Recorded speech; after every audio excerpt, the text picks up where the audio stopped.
Hello, everyone, and welcome back. A hearty welcome back to Two Spot Monkeys Live. You're joining us here for episode number 94. And after a brief summer vacation, Jim and I are happy to be back. I'm Tom, joined as always by Jim. Jim, it's great to be with you. How are you? Long time no see, long time no chat. That's not true because we've been connected offline. But for this forum, it's great to reconnect. Absolutely. Good to be with you, Tom. Yeah, welcome back. Anything happened in the last month? Just a few things. Just Oh, a few things. and to be totally transparent, for anybody who's watching on YouTube, I feel like my video is a little blurry and dark, and I apologize for that. My computer's being a little bit of a thing. But hey, at least I'm here, I guess, and I'm hopefully visible. I see me on the recording, so hopefully I'm showing up on YouTube too. There's just a morning fog. We are recording in the morning, Yeah. so I'm going to call it a morning fog on your view this morning. And it's not a filter, it's my camera. And see, with me, because of the way I have my setup with like 3 monitors, that kind of box me in, and it's my completely unprofessional podcasting setup. I look like I'm glowing, so we juxtapose one another quite well. Well, and I have a little bit more professional looking setup. I got a green screen now. I've got a mic and a ring light, all sorts of stuff. It's in the room next door. My stand was in here, and I know this camera and the green screen don't like each other right now. So anyways, that's a different problem for another day. This isn't a computer tech podcast. Squirrels, imagine that. Jeez, No, the funny thing you said ring light, and my mind went to like the lights over a wrestling ring, which makes sense because this is a pro wrestling based podcast. So and I might need to get that kind of lighting in that room to make everything work. It feels like, but yeah. So to be transparent too, what I was trying to say, but what I started to say before I got off on my tangent about my computer, there were things obviously that happened over the last month that we would have loved to have been able to hop on and give some real-time reaction to, but just life doesn't allow sometimes. So instead, you're going to get some reaction today. And I don't know that our reactions have changed much. We've certainly got some more information and things to be able to talk about, I guess, than we would have in the moment. But so we're gonna kind of freestyle this morning. We've got a few banners that I'll just put up as we talk about things. But we might as well just kind of kick off with head to head, if that's all right with you, Tom. And Tom's like, no, I really don't want to talk about it. Thank you. I'm good. It's still early. I'm not happy, but it's still early. So, and I was going to open up my sheet. Do you have it open already, Tom? Or if not, I can click on mine here real quick. Oh, I got everything right here. So, we're talking about it's a big catch up because we had Death Before Dishonor, Ring of Honor, and then we had SummerSlam. So, actually, we haven't actually recorded. We recorded our Money in the Bank picks. We haven't even talked about the results. See that? Wow, such a distance. In July with 3 events. Who knew? All right. So yeah. So going back to Money in the Bank, we kicked off this second half of our season, if you will. We'll call it a season of pick'ems. And Money in the Bank had 6 matches. I went 4-2. You went 3-3. So I jumped out to a brief early small lead. We did Death Before Dishonor picks. Those got posted on our Twitter. If you're not following us on Twitter, you should at 2 Spot Monkeys. I think that's the handle. If I'm not mistaken, please correct me. You can tell I'm on that a lot. Just kidding. Thanks at Death Before Dishonor, Jim was on the money. So he was honorable, and he went 4-3 to my 2-5. Yikes. And so look back, and I'm not saying this to pick on you at all, Tom, but usually we're pretty decent on our picks, or if we're off, we're just both, a hot mess because the booking is weird. Yeah, that was a rough one for you. You really, you zigged when Tony Khan zagged on those for sure. Well, and that's the thing. I want to feel like maybe Supercard of Honor was different, and again, that was 4 months ago, so it's hard to remember. Almost 5 months ago. Yeah, I don't have my pulse on what Ring of Honor's trajectory or pathway is, and it's hard to kind of do that when it's not a weekly thing. You get sprinkles of it through AEW. So you went 4-3, I went 5-2, so that brought our overall to you were 7-6, I was 6-7, so just a one match difference. 5, just to clarify. What did I say? I said 5-2.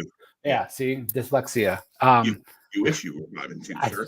Yes, that's true. It would have made SummerSlam feel a whole lot better. Anyway, so you had a 1-match lead heading into SummerSlam. We also did those picks offline and posted them on Twitter. The fun thing was that Jim and I still honored our traditional, going back and forth, and whoever was kind of behind or had lost being a relative term, lost the last event, picked first, and we went back and forth. We did those picks through Facebook Messenger, so that was fun. It lacked dialogue, but we still had a little bit of engagement in that. And I know if we had had the chance to record, we would have had a richer conversation. At SummerSlam, you went 5-3, and I went 4-4. So you now come out of the month of July and out of the first month and 3 sets of picks with a 12-9 record to my 10-11 record. I'm not going to be dyslexic again. So we now have a little bit of a kind of a quiet spell in the month of August. No shows to pick in this month proper. Yeah, it is kind of weird. And so the next time that we'll come together will be pre-Labor Day weekend as we look to AEW's All Out. I will pick first on that event, and I will look to close the gap against you. And actually, before All Out, we have Clash at the Castle on 9/3. Okay, yeah. And just because we need a 9-hour wrestling podcast, there are reports out there that NXT's next premium live event will be earlier in the day on September 4th. You know what? I remember reading that. That's right. So we may have 3 shows to pick on that podcast. Oh boy, look out, folks. Here we go. We may have to take PTO a day to record that podcast. Why? And here's the thing. I feel like I've been locked in on WWE. Like I'm caught up. I watched SummerSlam. I watched Raw, and I'm aware of Clash at the Castle, but it hasn't clicked in my brain yet. So thanks for getting me right on that. Yeah, and it is that same weekend. It'll be in the afternoon on Saturday, because it's in England, so the time change. Yeah, and then GCW, not that we do this in head-to-head, but GCW is doing a Second City Summit that weekend. They're doing a whole bunch of shows. It's going to be a busy wrestling weekend. That's kind of WrestleMania weekend. SummerSlam weekend was busy. There were some other shows around it. But it seems like All Out weekend is becoming kind of the second WrestleMania weekend at this point, which is fun. And I'm kind of hoping Labor Day weekend I can spend some time watching a whole bunch of wrestling, but we'll see how life leads at that point. But yeah, so head to head, I've got that 2-match lead. Like you said, we have a little lull here in head to head, but boy, you'll have a chance to make a comeback Labor Day weekend with 3 shows. And I think I would actually rather pick first at Clash at the Castle and then see where that kind of all the matches in the order and the number fall out. Getting us into All Out, I'm sure we'll just keep the rhythm of back and forth. And I may pick first for All Out as well. But traditionally, even though my record won't tell you, I think we're even right now in WWE, but we are for this half season. I feel like I'm a little bit better in picking WWE than AEW. So, which is interesting in that you're much more, I think, in tune, although maybe that's shifted now in the last couple of weeks, and we'll talk about that here coming up. But I feel like you and I are both more in tune and more interested overall in AEW and Ring of Honor. Although, like you said, Ring of Honor is a real number. The matches that I got right that you got wrong, I wouldn't have been shocked if they went the other way. In fact, 1 or 2 of them I remember as I was watching the show going, I'm screwed. Oh, look, I won. Yay. Yeah, Ring of Honor is really hard to pick right now. I'm hoping that they can get some sort of regular TV show going. But that's a conversation maybe for a little bit here in a little bit.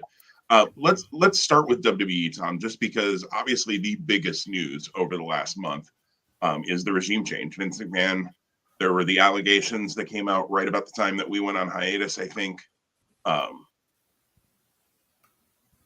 Reports, I shouldn't even say allegations, because most of them were admitted to in the response that WWE and Vince McMahon put out. So I don't know that we need to spend a whole lot of time on, NDAs and paying women to stay quiet about affairs and things like that. I think there are lots of other podcasts who have said everything that can be said about that. Needless to say, I don't think anybody would be shocked to hear that Tom and I don't condone that behavior and don't condone, I mean, one of the reports was passed someone off to John Laurinaitis like a toy. Yeah. There's a human being, Vince McMahon, and some reports that, frankly, there have been reports for years about things like this. I mean, unfortunately. So there's all of that. But I think more what we can focus on, and Tom, tell me if I'm wrong on, if you've got something to say on things I'm saying we're not going to spend a lot of time on. We haven't talked about this. So I'd rather focus on the regime change. Now, Stephanie McMahon and Nick Khan, co-CEOs, I don't know that we have a whole lot to say about the business end of things, but especially the creative end. Triple H is now in charge of creative.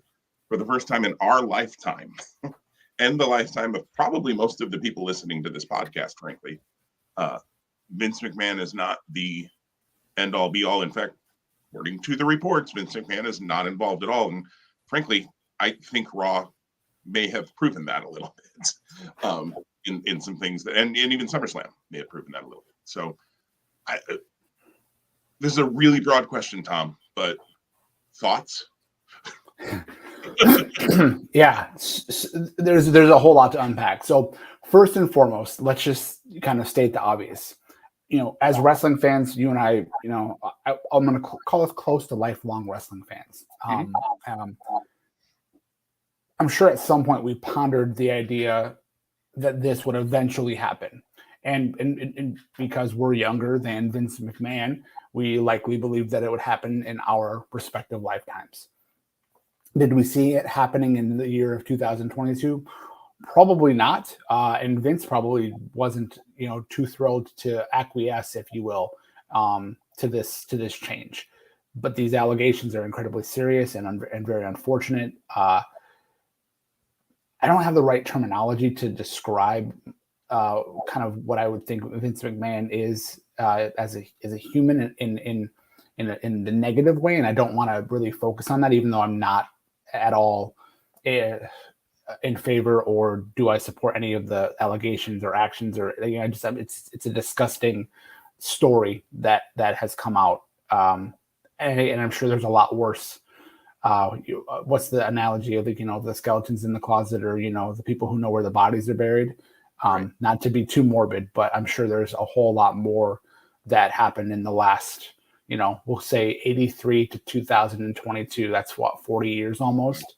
In the 40 years of that, of him, being at the helm, and there's been, scandal in the past as well. We don't need to unpack all of that today. Am I excited about the opportunity of a refreshed and reset WWE? Absolutely. Because unfortunately, while I thought they were, entertaining and enjoyable pre-pandemic, there were bits and pieces of and pandemic happens, of course, and everything resets. But then coming out of that, it's just really been like a product that, in my opinion, has been very undesirable overall. It may still end up becoming or staying undesirable. Right. 1 week does not Yeah. So SummerSlam was strong. I know we'll talk maybe a little bit more in depth on just a couple of highlights or lowlights out of that if we want to. But then yes, SummerSlam was, in my opinion, strong overall, and then Raw was a very enjoyable show in my opinion as well. It seems like, and I think you mentioned it too, the energy is a little bit different. And again, if someone else is at the helm, Triple H, that would make a lot of sense that the energy be different. I will say this, and I don't know, how if it came up at all in any of your just we have a wrestling circle, and then you have your work circle and your family circle and what have you. I don't know if this news of Vince McMahon resigning and retiring came up in any other circle of your life. I'll share that my story is that it did, and I also want to name, and I don't know if you were able to see this or not, but it was one of the top stories on ESPN.com in the day or days that followed. My son-in-law to be, who doesn't like wrestling and doesn't watch wrestling, don't think he has ever watched wrestling. When he brings it up, in that case, say that one more time. It's nice that you still gave your blessing, even in that case, that you're still okay with joining the family. There you go. Yes. When he's bringing up this as a conversation point to me, not because he knows I like pro wrestling, but because it was an interesting news story. That right there is telling enough as it is. And again, and I could have easily went ahead and said, yeah, well, you know why, that's a big deal and so on and so forth. I didn't need to have that conversation. But yes, the relevancy of Vince McMahon in the history of professional wrestling, it is high. And I will say this: the one response I did have to my son-in-law to be is I said, it's unfortunate that this is what it's come to. And I go, he did so much good for professional wrestling in the transition to sports entertainment, that to not celebrate that because of the cloud hanging over the retirement is just it's a struggle. Yeah, it's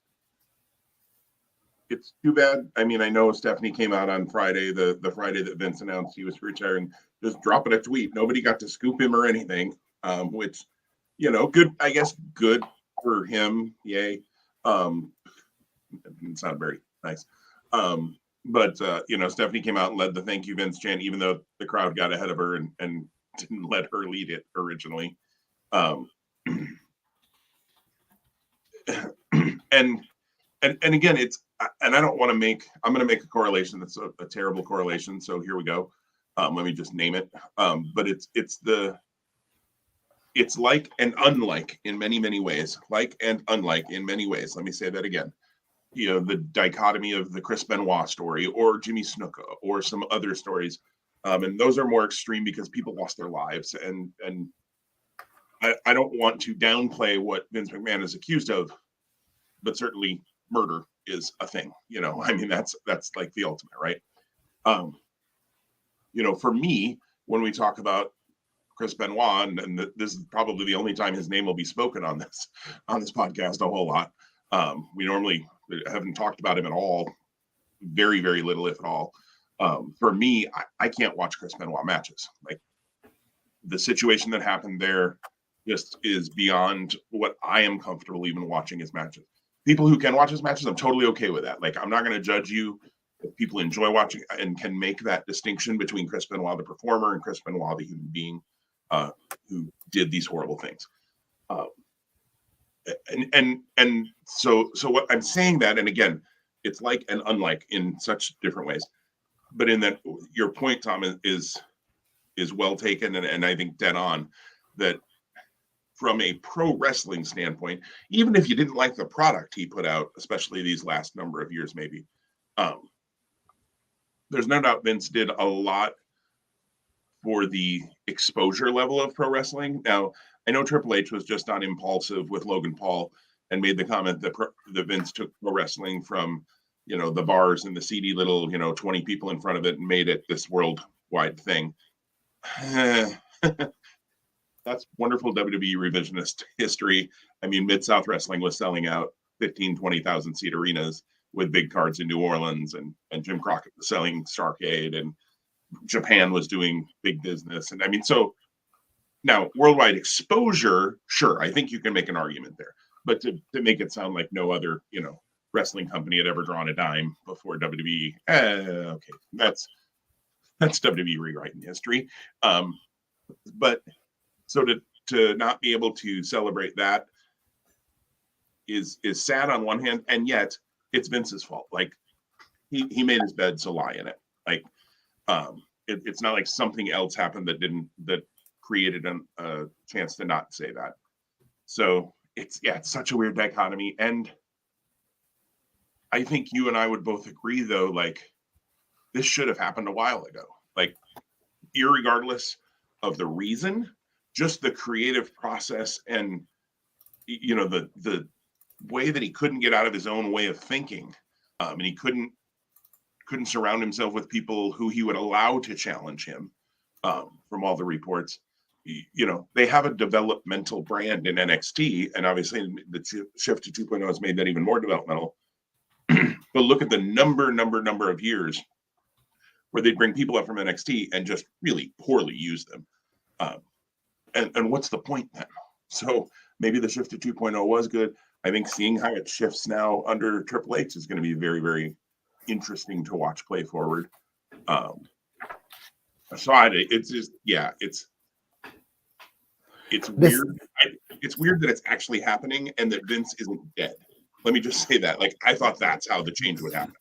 You're not wrong to make that statement. Again, we're skewing again, unfortunately, a slight bit morbid, but that's really not a bad statement to make, because it seemed at one point, because of like the control, that's what it would have taken.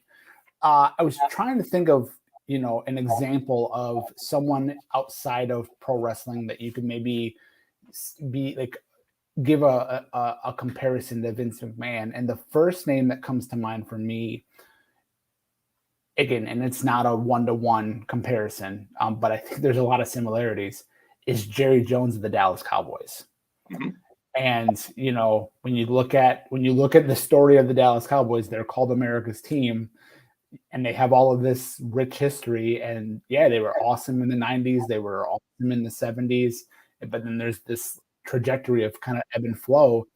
And I know Jerry Jones didn't own the team until the late 80s, so the pre 90s stuff isn't him. But when you talk about and think about, okay, he had early success in the 90s, akin to like the WWE WWF boom in the mid 80s, and then since that time, has the WWE ever reached its peak? I will say yes, because of Rock and Austin. But you look at Dallas, they haven't been back to a Super Bowl. So food for thought. Right. And in WWE, it's a question of what metric do you want to look at? Financially, sure, they're at a spot they've never been before. I mean, they're getting $1 billion over 5 years for Peacock and for their streaming rights. They've got billions of dollars in licensing fees between their TV deals and their streaming deals and all of that, and plus their merchandise and action figures and video games and all of that kind of stuff. So from a financial standpoint, I mean, sure, they continue to grow and continue to do amazing things. From a creative standpoint, I think it's a very subjective thing, certainly, but for those of us who have been around forever, and I know sometimes we, and back in my day, I don't think it's been as creatively satisfying for the last long while. I mean, maybe since the Attitude Era, I think there have been some good times and some good spots, and certainly some good stories along the way since then. But the overarching wrestling hasn't been as cool as it was in the Attitude Era for wider pop culture since then. And I don't know, maybe it won't ever, because there's so many different things now than there were even then as far as to get excited about. And I feel like for something to be the thing to be excited about is such a fleeting thing in our world now. Like, everybody be super excited about a show or a movie or something, and then 2 weeks later it's something else that the whole world's excited about, or a song or whatever. I don't know, that could be a whole nother podcast on just the world today and get off my lawn and all that fun stuff. But so creatively though, SummerSlam, I want to be cognizant of our time and give ourselves time to talk about some other things too. SummerSlam, I agree with you. I think SummerSlam was probably their best pay-per-view, premium live event, whatever the hell they want to call them, in some time. I mean, I don't, I'd have to really sit and look at cards and all that kind of stuff. But in quite some time, I think it was their best show. I think that the talent just seemed a little more inspired, perhaps, a little more up. And then when you have the creative thing, I started SummerSlam after I ended up watching much of it on Saturday, which I didn't think I was going to, but just life ended up working out that I was able to see much of it Saturday. But I started it just a little bit behind. Ended up catching up when I fast forwarded through the video packages, commercial things they would do in between matches. So I was not too far behind when I saw Bailey, Dakota, and Io Sky. Okay, we got to change names. Fine. Okay, that's not changing apparently. But I like Io Sky better than just calling her Io. or she still has two names, so that's a good thing. Make their debut, and I put in our friend group that we have on Facebook. I said, okay, Hunter, I see you remaking the Raw Women's Division. All right, I see you. I was excited to see that. Now, unfortunately, we had 5 women standing in the ring at that point, and then I think you can easily add Rhea into that, and Alexa Bliss and Asuka. Unfortunately, Becky Lynch now out for some time with a separated shoulder, so we do lose her out of that mix for now. Although I thought her promo on Raw was phenomenal. Man, all of a sudden I'm excited about the Raw Women's Division in a way that I haven't been for a long, long time, because it seemed so forgotten. I like whatever they're going to call this group. They're using the word control an awful lot, so I feel like that's going to fall in there somewhere. Creative Control 2.0. Just kidding. Creative Control 2.0. There you go. I'm here. I'm here for that. So that started the show off for me strong. And then I thought, I don't know if there was anything on SummerSlam that I would say I hated. I thought it was a pretty strong show all along. The one thing I hated is that I hate that I like Logan Paul. I don't want to, and yet the guy impresses me. Well, and the crazy thing is, and maybe this is, and again, I like the character of Happy Corbin in the ring. I don't think there's room to grow, because he is who he is. When Logan Paul has surpassed Pat McAfee, which again, it's small sample size. That's pretty impressive. Logan Paul is 2 matches in, and I think his stock is already higher than Pat McAfee's. Now, again, when you look at Pat McAfee's trajectory, the 4 matches he's had, 1 stinker out of 4 ain't bad. So, and I think, well, The Miz and Happy Corbin are probably comparable in ring workers. I might put Miz a little ahead of Happy Corbin, but neither of them are Adam Cole in the ring, who Pat McAfee got to work with, early on. Neither of them are Rey Mysterio. They're both better than Dominic Mysterio, but a broomstick in a closet is better than Dominic Mysterio, so that's a different problem. Wow, shots fired. He tries, but man, I just don't see any growth there. Well, so I'm just gonna jump in and go, what an opportunity, right? Like, where like that Dominic should have been sent to NXT and then and or stayed in NXT 2.0, and what an opportunity there that could have been. And right. Have him have his first match at SummerSlam a couple years ago when you did. That's fine. But then do something where he goes down and trains and learns, and and you can even tell the story of Ray says, you did good, kid, but you got to go pay your dues and learn the stuff and whatever in NXT. And then Dominic comes back as a heel and attacks his dad and on the main roster, and we've been expecting that turn longer than I was expecting the RK Bro turn that never has happened. But I thought SummerSlam was good. I don't grasp why you couldn't have still done Riddle Rollins, because Riddle was not actually hurt. That was storyline. It was just decided to move the match further off, I'm assuming, to Clash at the Castle.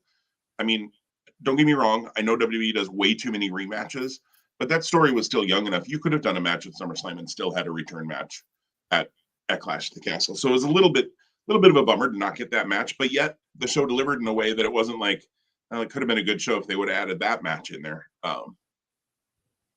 Whether it's because they didn't wrestle or not, I'm looking forward to that match when it happens, but I was looking forward to it at SummerSlam. Those are 2 super talented guys in the ring, so I think they'll be able to put it together really well.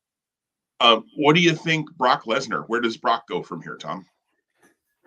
I don't know. So again, pulling the curtain back, which we sometimes do, sometimes don't do on this show. The reports were after Vince retired, Brock stormed out of or left SmackDown. I don't know, storm might be an exaggeration, but the reports were that he was not happy with that decision.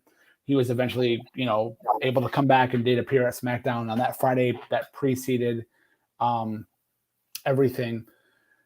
And then I saw a snippet online that when he came back through the curtain on Saturday, there was kind of like an emotional embrace. if this is it for him, that would make a lot of sense. And it would, I don't know where you go with Brock Lesnar with the current talent in things.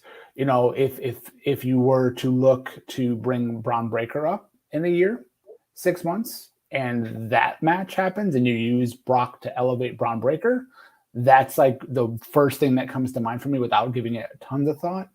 I mean, gosh, if that is his swan song, what a great spectacle to go out on. And he doesn't lose any of his aura in the way he lost. Right. No, 100%. And I agree with you. Right now at the top of the card, like, if you're not going to bring him back for Roman, and you shouldn't, because that's been done to death, and they said this was the last time. I'll believe that when both Brock and Roman have been retired for 10 years and they don't wrestle again. But that, again, new regime. So maybe they actually will live up to that. You know, I under Vince, I would have said, at some point they will go back to this. Might be 5 years, but they will come back to this. I don't know. Maybe they won't now. Maybe they have. I think they've told all they can tell about that story. I agree with you. Even though Roman, you know, took the Usos and burying him under stuff and all of that kind of stuff, there's nothing more to tell in that story. And you and I have said numerous times, Brock didn't need to be the one to take the belt off Roman anyways.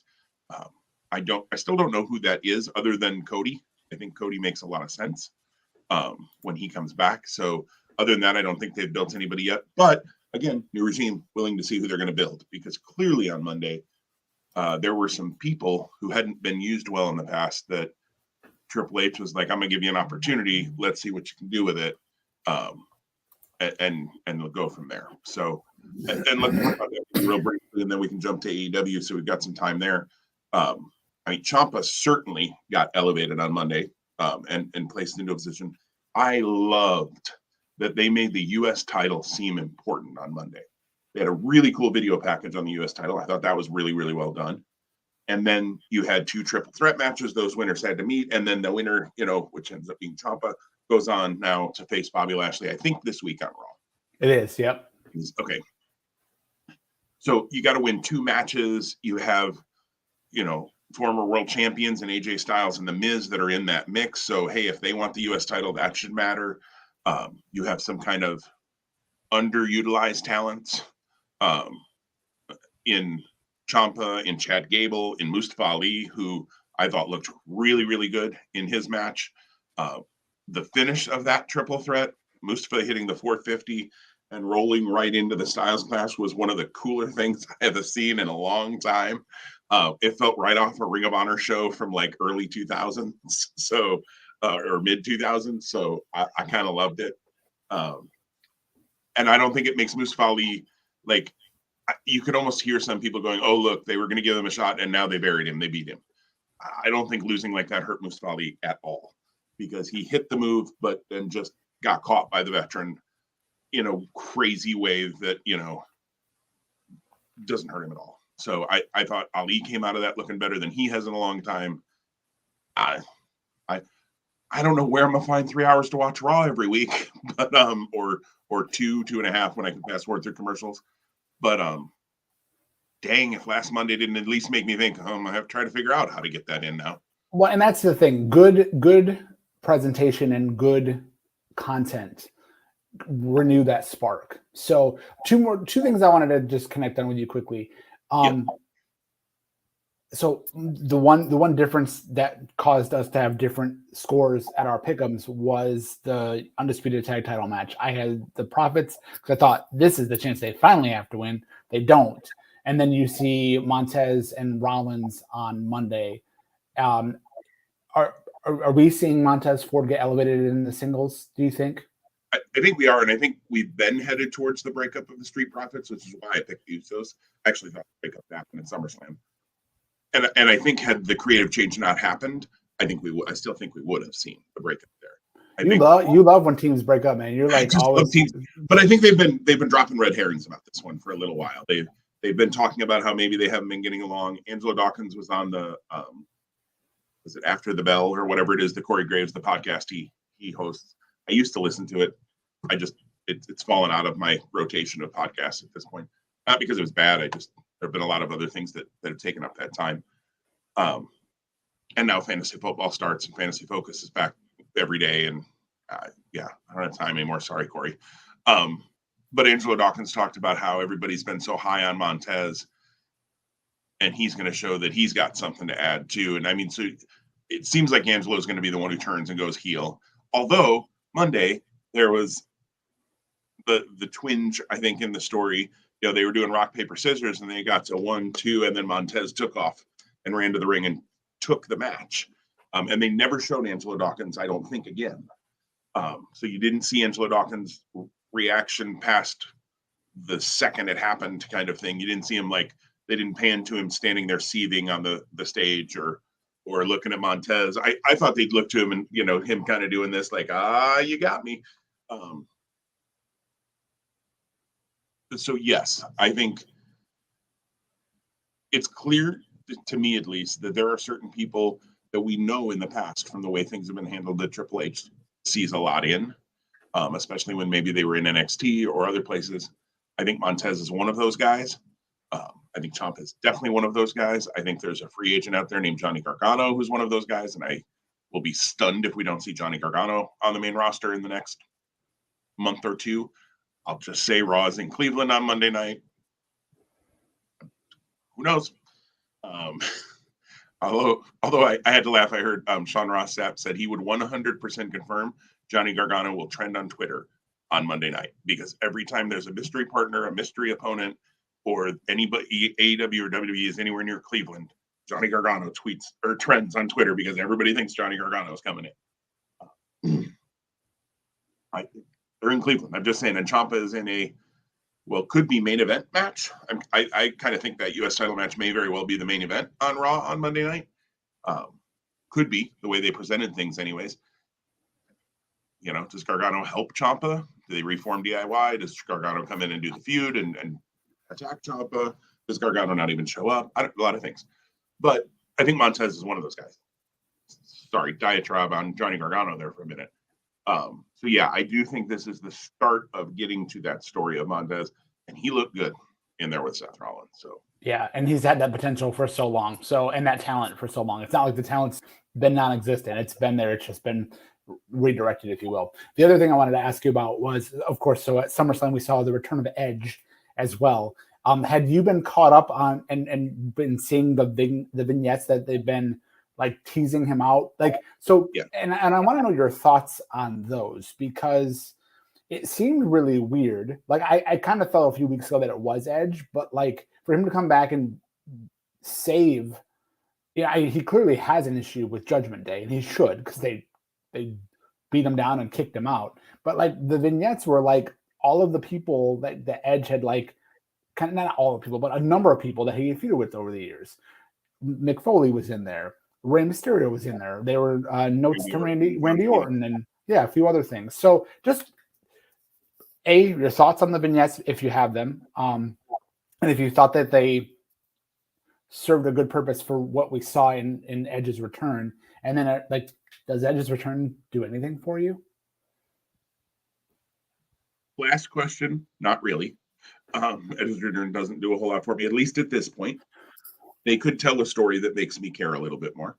Don't get me wrong, Edge versus Finn Balor could be pretty good in the ring. Edge is, again, as long as they don't have to go 45 minutes every single time. I should have seen that result coming. I should have picked the Mysterios. And had we been able to have more dialogue when we talked, when we made those picks, we both picked the Mysterios. We both picked Judgment Day. Excuse me. Yeah. Judgment Day. My thought process was, I was pretty sure it was Edge. I was pretty sure he was coming back that night. The original reports were he was supposed to be at Madison Square Garden, but they changed his travel. So clearly they decided to push it back to actually at SummerSlam. My initial thought was Judgment Day takes advantage of the no DQ, wins the match. They're beating down the Mysterios after the match, and then Edge comes in and makes the save. The other option was it's a no DQ match so that Edge can come in and cost them cost Judgment Day the win and the Mysterios win. So I had the thought this could happen. I just went the other way. So little miffed at myself that I could have had another one right there. You know, I had the thought, I was thinking the right way, but I talked myself out of it, went the other direction. And who knows? Again, if somebody else was in charge of the finishes at SummerSlam, maybe it would have gone the way I thought originally, and you thought. So there's always that. The vignettes I thought were fine, and obviously we're going to a little more brutish character here with Edge, which probably works better than the omnipotent, mountain of knowledge or mountain of omnipotence or whatever stupid thing he was doing with Judgment Day. Those promos were just terrible. I'll admit Edge hasn't done anything for me in a while in the ring. Like, he's fine. I just don't get emotionally invested in his stuff for whatever reason. And I used to be a big Edge fan. Back when he first came in, I thought Edge was, I saw him as a future world champion, and he became that. And for a while, he was one of the best characters and in-ring competitors they had in WWE, without question. Maybe they can make me care about this. I think part of it is they haven't made me care about Judgment Day enough. And again, I'll give Triple H some time to see if he can make me care.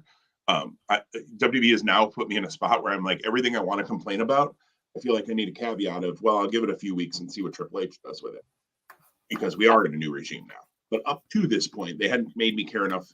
They could have made me care about Judgment Day. I think you should have pushed Judgment Day to the moon when you had them kick Edge out and make Finn Balor the leader. I think that should have been a top act. You should have immediately elevated the three of those people, and you didn't do it.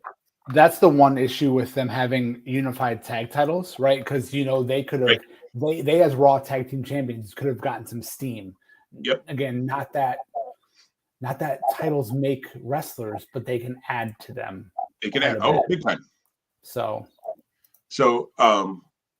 and yeah, him helping Mysterio is a little bit strange. Although they once were tag team they were tag champs together, 20 years ago or whatever in the world it was.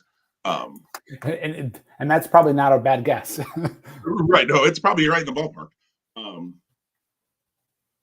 I think not to go back on it. I think my main about this whole thing is like, we still have the same Dominic Mysterio, and that's what we're just doing right now with him. I just, every time I hear the Mysterios are going to take on like Monday night, I have not seen that tag title match. I still need to finish Dynamite. Still need to watch NXT. Rampage is live tonight, which has a crazy world title eliminator match that I'm so sorry you're not able to go see live, Tom, when it's like 7 minutes from your house. I'm going to be peering out the as we go up past the highway. Actually, I can't anymore. They built up down that downtown area. You used to be able to go, there's a curve of the highway through the downtown area, and you could actually see into the back of the arena, like the setup and where all the trailers and trucks would be. That's all been built up, so I can't anymore. But in my mind this morning, I said, I'm going to wave at the Dynamite TV trucks as we drive through downtown on the way up north. Yeah, I'm sure you'll have a great time with family, but I know that twinge at least of just like, they're in Grand Rapids on the day I can't even go. Well, and I'm more excited about the card for Battle at the Belts than Rampage. Nothing against Rampage, but yeah. They actually made Battle of the Belts. I think this is the best card of the three they put together. And frankly, okay, Jay Lethal, Wardlow, whatever.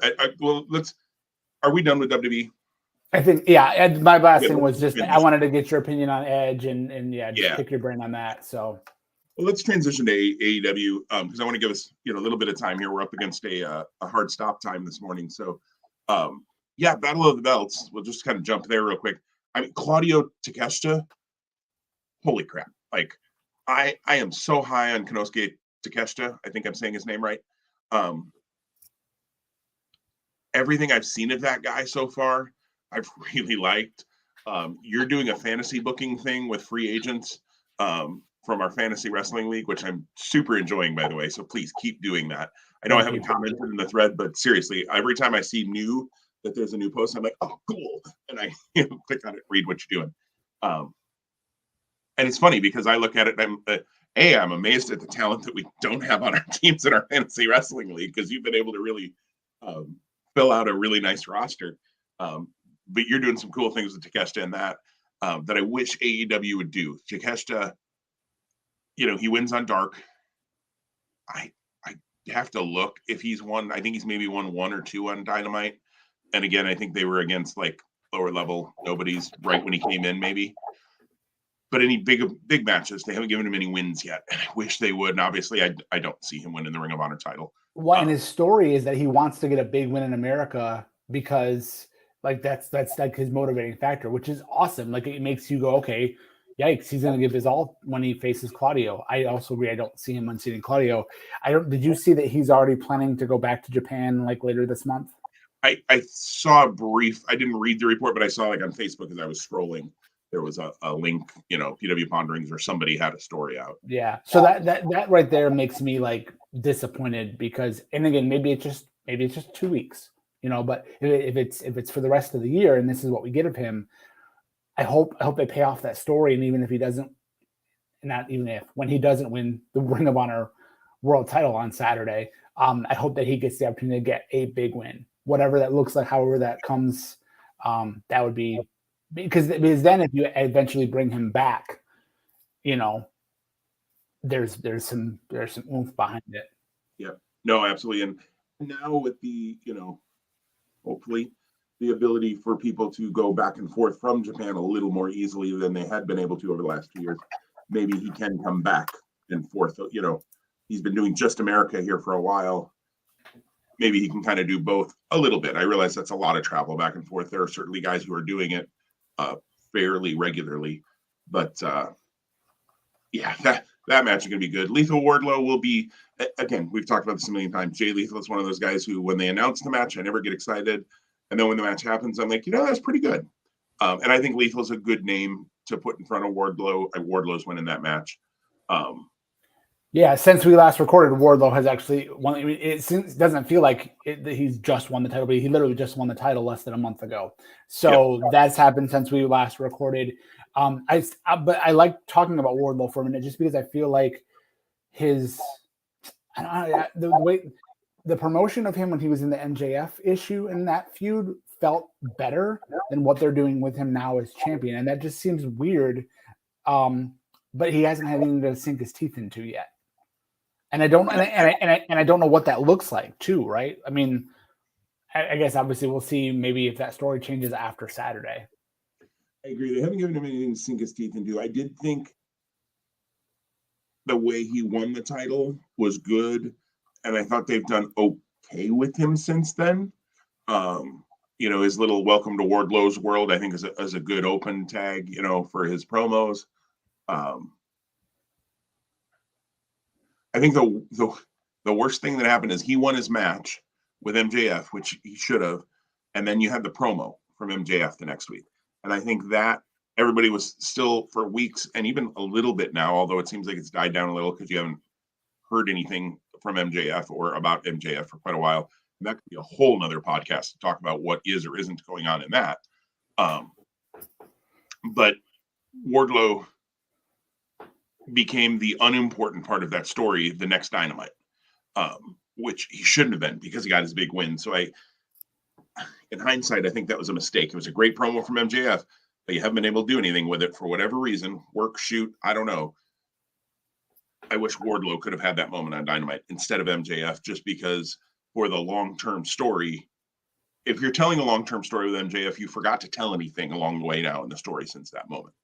I think his name has been mentioned once or twice on Dynamite, and not in a like, where is he way, but in a, oh yeah, and this guy, he beat MJF at some point. Wardlow beat MJF and got his freedom, and now he's the TNT champion. Like, just in a very throwaway way, his name's been mentioned. So and then Thunder Rosa against Jamie Hayter is the other match. Jamie got a big win on Wednesday on Dynamite, got a pin. I've liked Jamie Hayter. I wish they would feature her a little bit more and a little more, not as Britt's lackey. She isn't as much the lackey as Rebel is, or Rebel or Reba. But I think Hayter has potential to be more than they have presented her as. So I hope she has a really good showing. I don't see the title changing here either.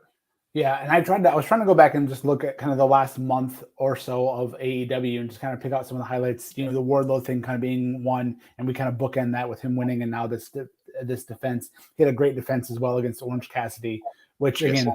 Orange Cassidy, gosh, that guy, he got slapped. And there was something that came out this week where I don't know if the comments were directly attributable to him or they actually were a quote from him, but talking about how his, like breakout matches, but is easily forgotten about. And I do think that's unfortunate, but also somewhat true.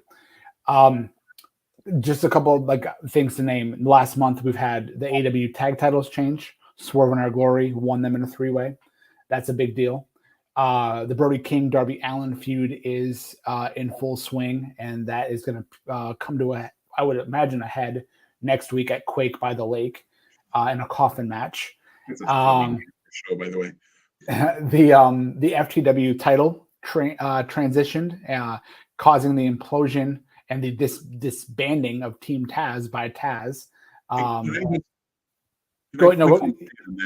Yeah. That clothesline that Hobbs hit Starks with, dude. Dear goodness. Yeah. Yeah. Bout took the man's head off, and the man who's had a neck injury. So be careful in there, Big Willie. Holy smokes, did he? Yeah. That looked as devastating as it was supposed to look. For sure. Yeah. You didn't do that one at all. If there was ever a great, and I don't think this is sacrilegious to say, a perfect transition of Ricky Starks to someone else with that FTW title, regardless of Hook's relationship with Taz, that was it. That was just it. It was just such good and pro wrestling and TV and just the whole thing. That whole angle that, Ricky doing the open challenge, second open challenge, and then the week before Danhausen had, answered, and then Starks kind of squirmed out of it a little bit. Well, this week Hook answers and you can't squirm out of it. But then the babyface promo that Starks cut. I mean, Starks elevated himself in that moment. And Starks, I'm going to use a comparison here. I shouldn't. Starks has a little bit of Rock in him. I don't think he's going to reach the level of The Rock. I'm not saying that. But just that charisma, that personality, the quick wit, he can talk. He's one of the best talkers in AEW. There are a number of really, really good talkers in AEW. So I don't want to get, I think Moxley's great on the mic. I think there's a lot of good talkers. But Starks is really good. He's really good in the ring. I got to be honest, and I've seen the development, the Hobbs match from Wednesday. Have you watched Dynamite? I have. Yep. Okay. And I'm about halfway or a little more through Dynamite. I'm stoked for Starks and Hobbs at All Out because that seems like where it's probably headed. We don't have a lot of the All Out card fleshed out yet, although there's been a challenge for Kingston and Guevara, which, okay, I can work with that. Matches that you never knew you really wanted to see, but then you're like, okay, that's cool. That's me at least. It's cool. It doesn't.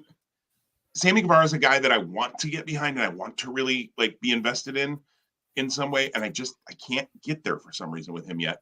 Kingston's a guy though that I love everything he does, and he should have friggin' beaten Chris Jericho, and I'm a little ticked that they keep putting Jericho over people that need wins. That's the other big thing of the last month, the barbed wire everywhere match, and how kind of crazy that was. I mean, it was brutal, and it was dangerous, but it also wasn't as extreme. My mind immediately went to Born to Be Wired, Sabu and Terry Funk, and I'm sure we'll never see anything like that again. But it was ironic that I think ahead of that barbed wire everywhere match, someone posted I got a 90 second clip montage of Born to Be Wired with Sabu and Terry Funk, and just reminding myself of how nuts that was and what they did to themselves. And more so anything Terry Funk, because Terry Funk was definitely in his senior years at that point.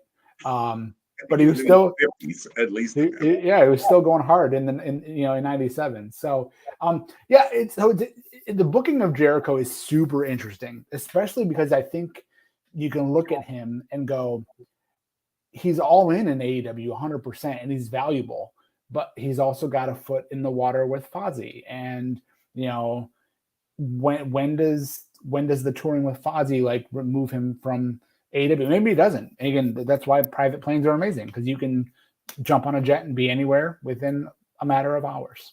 So he's important, but I think Jericho's best use.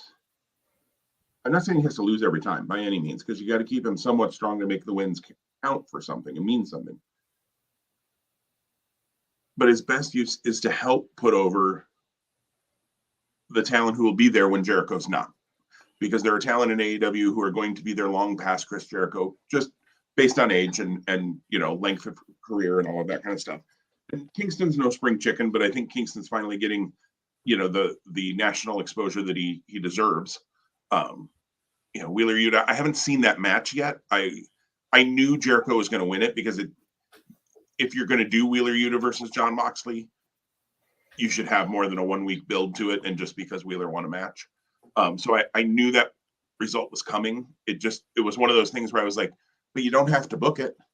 Like, I know that's the result that makes sense because Jericho Moxley makes sense, but you don't have to do it. Like, there's a different way you can do that without doing it. So I don't know. But again, I have not seen that match, so I need to reserve a little bit of my annoyance. I know Jericho wins it, but a little bit of my annoyance until I see how it plays out. But and then AEW's clicking. I mean, they're just clicking. My hunch or my wondering, which you can argue on both sides of which is more valid. I think Jericho is saving his losses for guys that maybe he's handpicked, and Daniel Garcia comes first to mind. And Garcia getting it wasn't a clean win over Danielson by any means, but yet a win in a main event, like, that's pretty cool. It's pretty cool. Well, Bryan Danielson is one of those talents that I think in AEW you're going to go, a loss when he loses, it means a lot for him, and it means a lot for the win for his opponent. It was interesting because when Jericho came to the ring, doesn't hurt him. No, it doesn't hurt him at all. No, when Jericho came to the ring on Wednesday, I want to say that the graphic said he has like 18 singles losses in AEW history. And I was quite surprised by that. But then I was like, okay, so like, wins and losses are really important here, but clearly like the value of Chris Jericho, and granted, we're talking about a Hall of Fame wrestler, right? So, a Jericho, a Danielson, a Moxley are all on a level, way beyond, in a way that surpasses Daniel Garcia, Sammy Guevara. I'm gonna dare say Darby Allin. However, Darby Allin can lose, and that record can be impacted, and it doesn't. He's Teflon, and I think Orange Cassidy is Teflon too. I hated that he lost to Jay Lethal on Wednesday. I get it, because Jay Lethal is going to challenge Wardlow and bring Jay Lethal back up after his pursuit of Samoa Joe and the TV title in Ring of Honor. Here's Joe Ben. Well, so are we good to put a pin in AEW to wrap up with Ring of Honor talk? Sure. Okay. So Ring of Honor Death Before Dishonor happens. Big event. Again, I whiffed because I had Gresham retaining the title. Clearly Gresham not happy with how he was being used in the communication, and AEW has now since come out and said that they're having, I don't want to say refurbished, but rebuffed talent relations, because maybe that was an issue. The communication between talent and the office or creative was at least apparently some of the issue that Jonathan Gresham had. Again, whether that influenced him losing the belt or not that night, I don't think that is the case. I think Tony Khan was ready to go with Claudio. I had hoped that wouldn't be the case. You were wise, I wasn't. The other loss that I took. Had we known that though, we didn't know that, so that was totally valid. I think Claudio didn't have anything to do with that going on backstage, because we didn't know about that at that point. Had we known about that, I have a feeling you would have picked Claudio. Yeah. And then the other one that I took the big loss on to kind of bring us some difference was I didn't think Mercedes Martinez was going to retain. I thought, what a great way to give some new blood and new not that she's young, but she's something you can build around. Serena Deeb, that didn't happen. So those are the big things. And then there was, the 6-man titles switched to Dalton Castle and the boys. Like you said, Samoa Joe retains, FTR retain. But yeah, we're both wrong on that one. Yeah, yep. But apparently the Briscoes are going to be around more often. Ring of Honor, yep. They're definitely not announced for anything else. You're getting more traction and more movement on them in the GCW world and bookings that they're having announced, which is awesome that they can do that. And I'm grateful that whatever the contracts that they have, and this goes for a lot of guys, Briscoes, Moxley, and again not in the same league, but that they can go and wrestle other places. And like Swerve, I think Swerve wrestles a lot for Defy. So like same idea there. I think, yeah. So, but just that, like, this big, huge event that was Death Before Dishonor, and we're a couple weeks removed from that now as of tomorrow, and nothing on Samoa Joe. Last week, there was a lot of buzz on the highlights around FTR, but nothing from them. Nothing on the 6-man titles. The Trust Busters are just getting going, and they kind of had their dark elevation spotlights starting this week. So that'll be something to be interested in.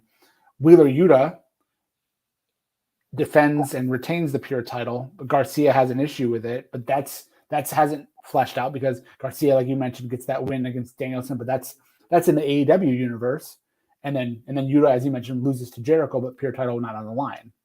So yeah, Ring of Honor just seems to be this weird, nebulous, yet also like firm thing. Like firm and nebulous don't work together, but that's what it is. Yeah. and it's not working together in my mind. Like that's why I hope Ring of Honor can get some sort of a streaming deal, a YouTube deal, and I know there's maybe not a ton of money in the YouTube shows. I don't know how that all works. Something. But they're incentivized if there's views, though, right? Doesn't the owner of what's putting it out there get X number of dollars if there's X number of views? I don't know. I don't know enough about YouTube, but like I know. Yeah, you've got to have a certain number of followers to monetize, which I'm quite sure AEW and Ring of Honor both have, or could very easily build up if they just said, make sure you like our page or subscribe to our YouTube channel. Which, by the way, if you haven't liked and subscribed to the Two Spot Monkeys YouTube channel, please do so. Not that we're anywhere close to the number we would need to monetize our streams. I mean, it's like, I think it's 10,000 or something like that. We've got 20 probably. But tell your friends to tell their friends, and so on and so forth. Right. I mean, hey, if Tom and I can start making a penny on each one of these, cool. But yeah, so I think there is some ways there. Even if they tape, they go the old Ring of Honor route and they tape 4 or 6 weeks of shows together and then air them. Like, I get it from a cost standpoint, but and they're taping they're taping one of the things. I think it's it's one of the darks, whether it's dark in its own right or dark elevation at Universal, and they're getting like a couple of months in the can. Do the same thing with Ring of Honor. Like literally, go ahead and just do the same thing with Ring of Honor and put it on YouTube until you can secure, that it's on Discovery Plus or HBO Max or whatever it ends up being. Like, I don't know. Like we're to that point now with Supercard of Honor and now Death Before Dishonor and with the talent that you have. And then you can use Dynamite and Rampage to promote it, but drive people to YouTube for that. And here's the thing. I think that they can easily do that. And then if you're thinking, okay, Ring of Honor may next be on pay-per-view in October, Glory by Honor wouldn't make a lot of sense if that's something that they wanted to pursue. You can then build to that by using the vehicle of the YouTube channel. Because clearly they're doing dark and dark elevation, and whether they're getting the viewership they want to or not, people are watching and they continue to do it. So why not replicate that, but giving Ring of Honor a little bit more teeth? And maybe just stop doing dark and do dark elevation. And if you want to add another YouTube show with Ring of Honor, fine, or change one of those YouTube shows to a Ring of Honor show. Maybe it's dark elevation, so maybe you're taping Ring of Honor in front of Dynamite. You do an hour of Ring of Honor instead of an hour of dark elevation, And so you then get the big crowd feel for Ring of Honor, which might be good. I don't know. Yeah, it seems like there are options already available to them.